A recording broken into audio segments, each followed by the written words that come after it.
قناة طموح ترحب بكم أينما كنتم. عريس لبناني يشعل مواقع التواصل الاجتماعي بخروجه عن المألوف أثناء عقده قرانه.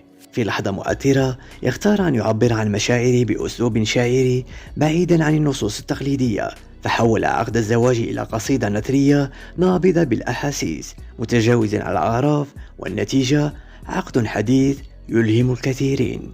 أمجد وسام عيد، زوجتك موكلتي تالا أحمد الددا على سنة الله ورسوله محمد صلى الله عليه وآله وسلم، فإن كنت قبلت التزويج فقل نعم قبلت التزويج.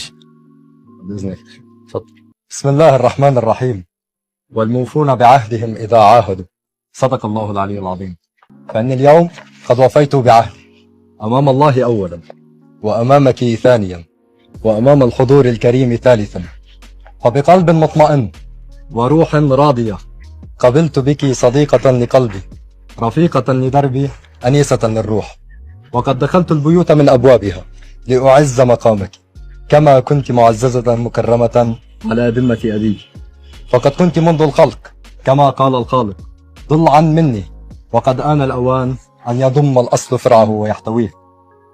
اليوم ينطق قلبي قبولا، قبلت بك ضلعا ثابتا، وزوجة صالحة، وأختا حنون، ورفيقة أبدية، فقد كنت المراد وكان وصالك وجهتي، فالحمد لله الذي بنعمته تتم الصالحات. يقينا نعم قبلت التزويج.